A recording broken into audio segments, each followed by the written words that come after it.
Break के बाद स्वागत बढ़ते आगे। झारखंड विधानसभा चुनाव में करारी हार के बाद बीजेपी में बदलाव होने वाला है। दरअसल प्रदेश कार्यालय में 2 दिन की हार की समीक्षा के बाद कप्तान को बदलने की खबर निकलकर सामने आई है। कौन होगा बीजेपी का नया कप्तान, इस रिपोर्ट में देखिए। कौन होगा झारखंड बीजेपी का नया बॉस? चुनाव में हार के बाद बड़े बदलाव की तैयारी। किसके हाथ झारखंड बीजेपी की कमान? फरवरी में बीजेपी को मिलेगा नया कप्तान। झारखंड विधानसभा चुनाव में करारी हार के बाद बीजेपी बड़े बदलाव करने की तैयारी में है। प्रदेश कार्यालय में 2 दिन हार की समीक्षा के बाद कप्तान को बदलने की खबर निकलकर सामने आई। नए सिरे से संगठन को सशक्त बनाने की कवायद तेज हो गई है। पार्टी नेताओं का मानना है कि अगले साल फरवरी तक झारखंड बीजेपी को नया चीफ मिलने की संभावना है। फरवरी में हो या मार्च में हो, लेकिन होगी। अब हमने बताया नहीं कि अब सदस्यता अभियान पूरा देश में चल रहा था, यहाँ चुनाव के कारण विलंब था। 24 के चक्रव्यूह में करारी शिकस्त के बाद संगठनात्मक तौर पर बीजेपी में बड़े पैमाने पर फेरबदल होने जा रहे हैं। इससे पहले 7-8 दिसंबर से बीजेपी की सदस्यता अभियान शुरू होगा। इसके बाद प्रदेश से लेकर मंडल स्तर तक बदलाव किए जाएंगे। मंडल स्तर तक सदस्यता प्रभारी बनाए जाएंगे। मंडल और जिले में अध्यक्ष के चुनाव के बाद प्रदेश अध्यक्ष का फैसला होगा। अगले 3 महीने के अंदर इस टास्क को पूरा करने का प्लान है। अब ग्राम स्तर से लेकर के मैंने बूथ से लेकर के प्रदेश तक कमेटी का नया कमेटी गठित होगी। 2 दिवसीय चुनावी समीक्षा बैठक में प्रबंधन से लेकर परिणाम तक हर विषय पर चर्चा की गई। पार्टी पदाधिकारी से मिले फीडबैक के आधार पर बदलाव का निष्कर्ष निकाला गया। फिलहाल बाबूलाल मरांडी झारखंड बीजेपी के बॉस हैं। ये देखना दिलचस्प होगा कि अगर वो आउट होते हैं तो पार्टी का नया कप्तान कौन होगा। रांची संवाददाता संजय सिन्हा के साथ ब्यूरो रिपोर्ट, न्यूज़ 18। झारखंड में आलू को लेकर बवाल मचा हुआ है। पश्चिम बंगाल से आलू की सप्लाई रोकने के बाद लोगों की जो परेशानी है वो और भी ज्यादा बढ़ गई है। इस रिपोर्ट के जरिए देखिए।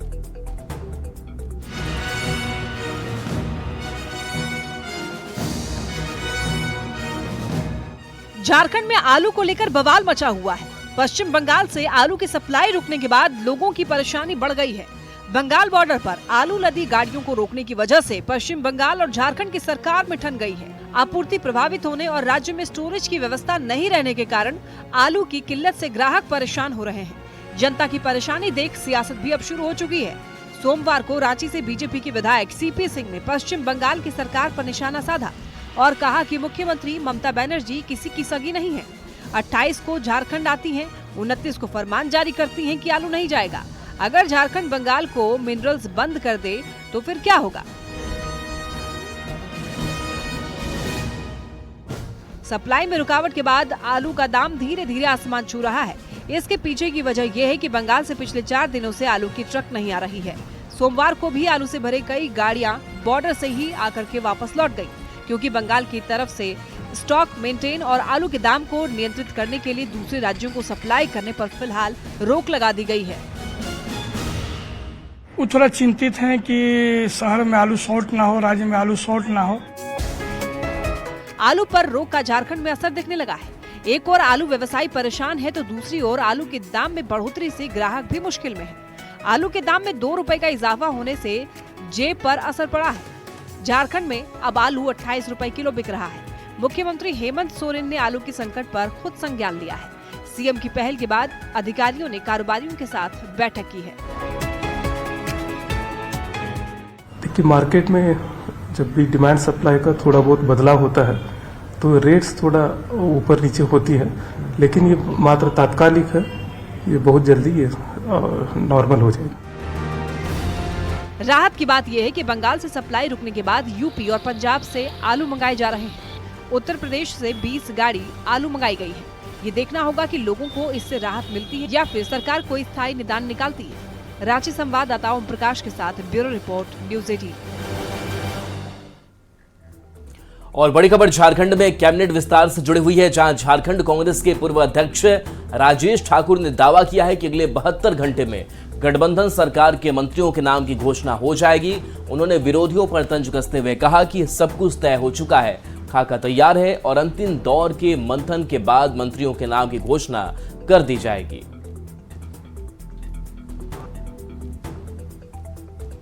नहीं है परिणाम जो है, चाहे वो झारखंड का हो चाहे महाराष्ट्र का हो, बराबर एक ही दिन आया। अब तक वो ये भी फैसला नहीं ले सके हैं भारतीय जनता पार्टी के लोग जो आरोप लगा रहे हैं कि उनका मुख्यमंत्री कौन होगा, और वो हमें बताते रहते हैं कि आपके यहाँ देरी हो रही है।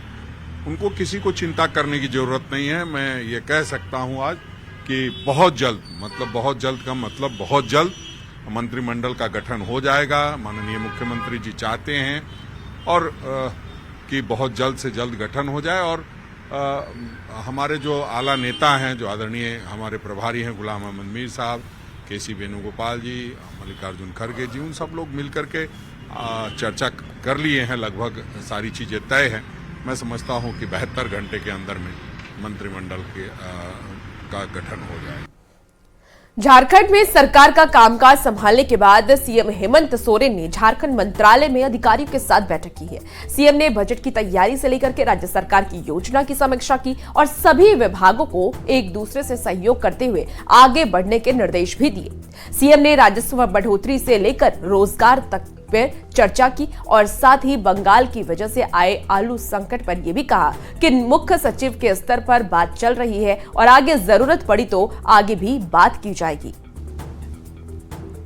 सभी विभाग के सचिवों के साथ हमारी बैठक हुई है और बजट की तैयारी, चल रहे कामों की स्थिति,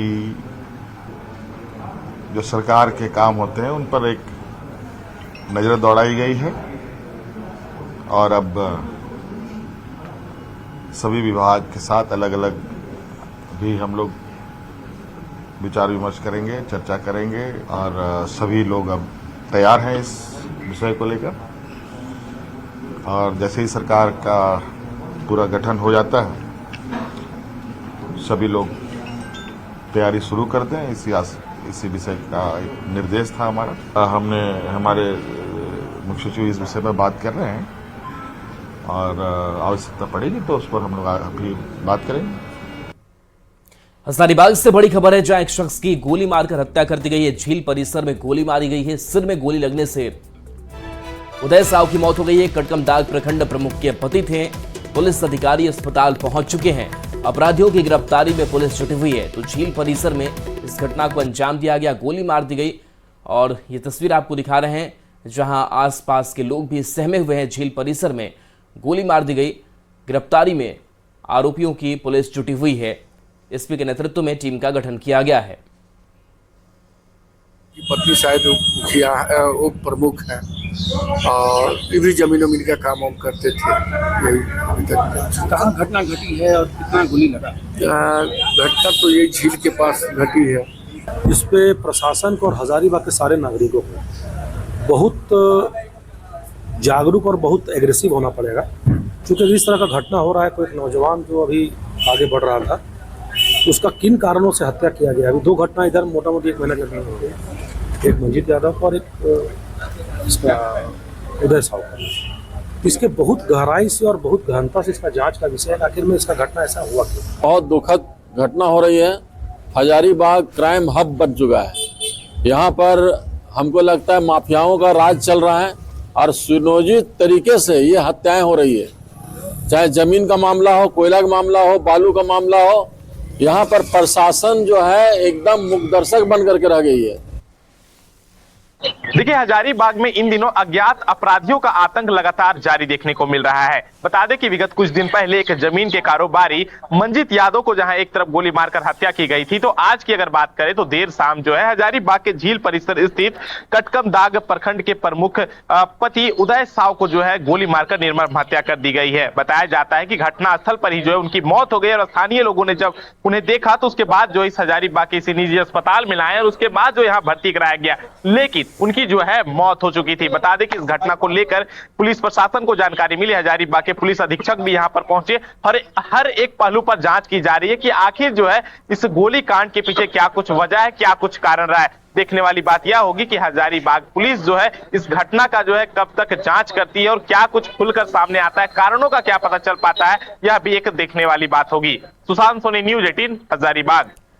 और इसी बीच बड़ी खबर सासाराम से है, जहां डेहरी अनुमंडल के डालमिया नगर इलाके में एक स्कॉर्पियो में शॉर्ट सर्किट से आग लग गई। कार सवार 9 लोग ने कूदकर अपनी जान बचा ली है। बताया जा रहा है कि स्कॉर्पियो सवार सभी लोग तिलोथू से काराकाट के डोडारी बाजार एक शादी समारोह में शामिल होने के लिए जा रहे थे और इसी दौरान शॉर्ट सर्किट से कार में आग लग गई, जिसकी तस्वीर भी इस वक्त आप अपने टीवी स्क्रीन पर देख पा रहे होंगे। इसमें बता दें आपको कि कार में 9 लोग शामिल थे जो बाल बचाव में बच गए हैं।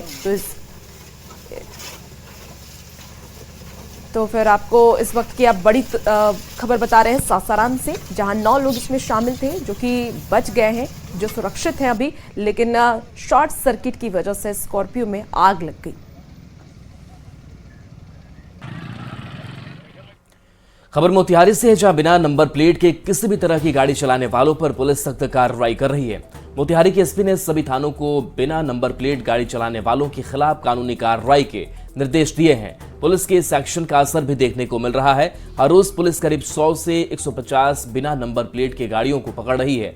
पुलिस को सूचना मिली थी कि अपराधी अपराध करने के लिए बिना नंबर प्लेट की गाड़ियों का इस्तेमाल करते हैं। ऐसे में पुलिस को अपराधियों की पहचान करने में काफी परेशानी हो रही थी, लेकिन पुलिस की इस कार्रवाई के बाद जिले में अपराधियों पर भी जल्द से जल्द कार्रवाई हो सकेगी।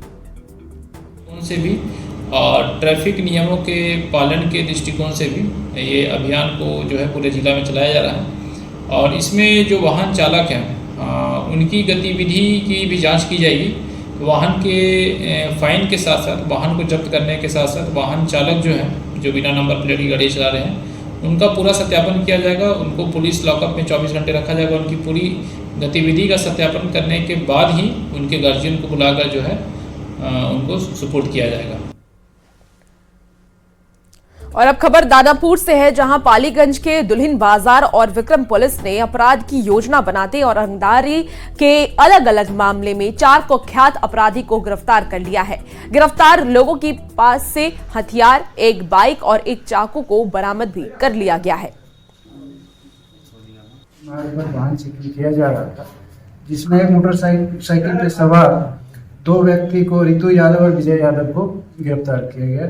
उसमें तलाशी के क्रम में जो है एक विजय यादव हैं, उनके कमर से पिस्टल बरामद हुआ है और रितु यादव थाने के अंतर्गत एक अराब के रहने वाली अंकित कुमार, उनकी गिरफ्तारी एक पिस्टल के साथ किया गया है। उनके द्वारा मिस्टर शक्ति कुमार को धमकी दिया गया था। इस शिकायत पर 112 को फोन किया गया था। पटना सिटी के नालंदा मेडिकल कॉलेज अस्पताल के रजिस्ट्रेशन काउंटर पर नए नियम की वजह से अस्पताल पहुंचे मरीज को परेशानी हो रही है।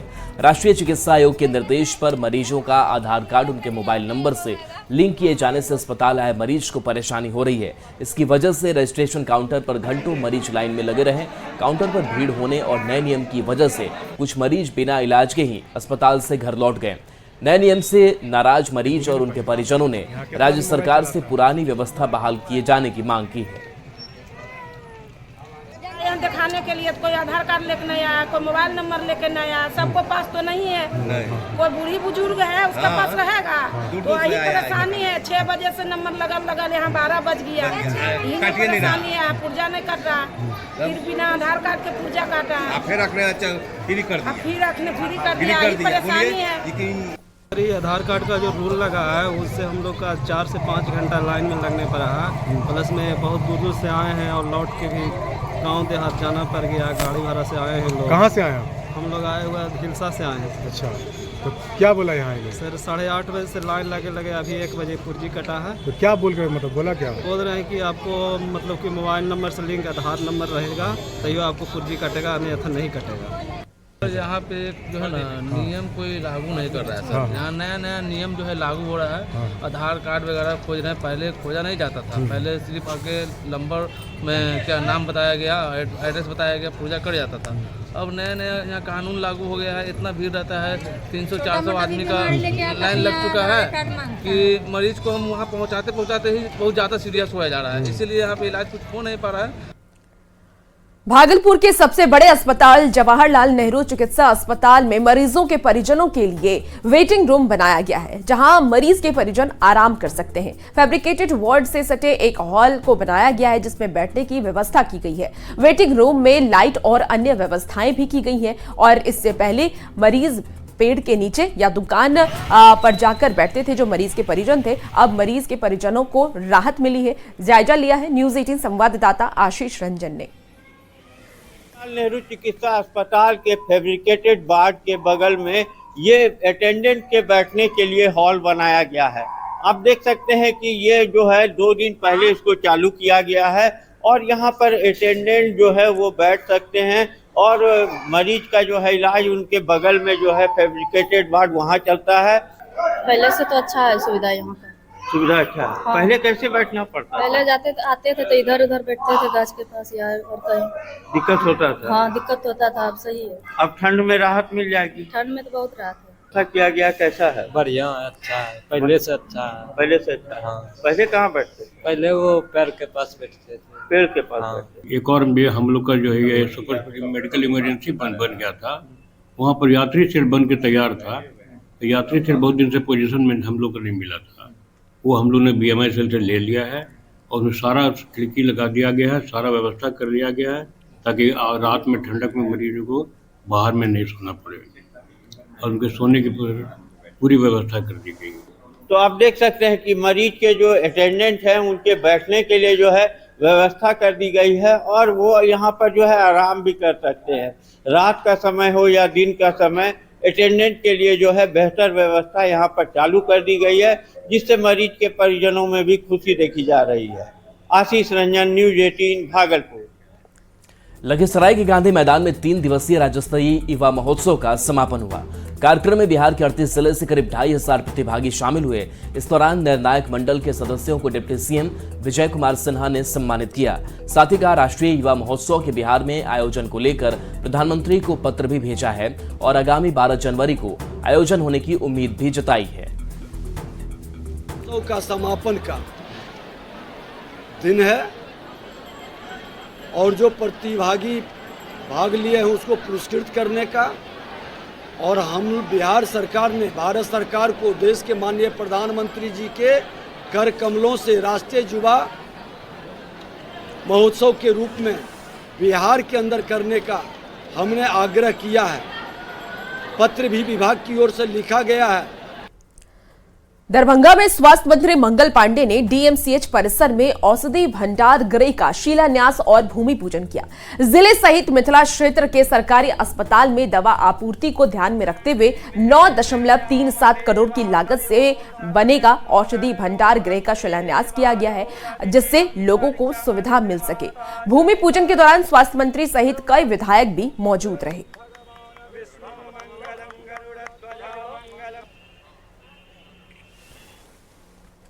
तक किया जाए तो बिहार के और भी विभिन्न क्षेत्रों में रीजनल वेयर हाउसेस खोले जाएं और इसी क्रम में दरभंगा में भी रीजनल वेयर हाउस में जहां से दवाइयां आपूर्ति की जाएंगी अगल बगल के जिलों को, इसके लिए यहां पे निर्माण का निर्णय लिया गया और 9 करोड़ 37 लाख रुपए की लागत से यहां पे क्षेत्रीय स्तर पे दवा भंडार गृह बन रहा है, जिसका शिलान्यास आज हमने किया है।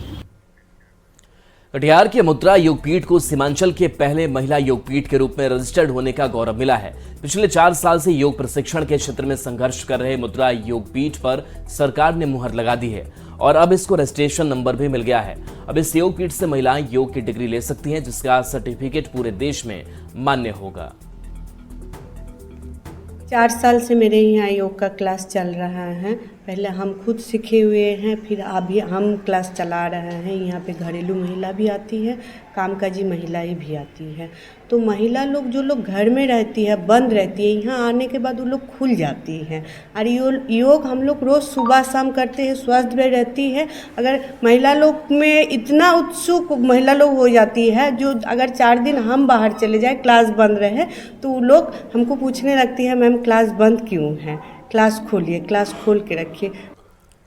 जमुई जिले के खरडी गांव की उमा लड़कियों के लिए मिसाल कायम कर रही है। 23 साल की Uma martial art black belt है। उन्होंने मार्शल आर्ट को अपना मिशन बनाते हुए स्कूल की लड़कियों को सेल्फ डिफेंस का निर्णय लिया है। सरकार की योजना का सहयोग मिल जाने से उमा जिले के स्कूलों में जाकर लड़कियों को मार्शल आर्ट की ट्रेनिंग देती है, जिससे लड़कियों को हर संकट से निपटने के लिए तैयार किया जा सके। मार्शल आर्ट सिखा रही उमा से बातचीत की है न्यूज़ 18 संवाददाता केसी कुंदन ने।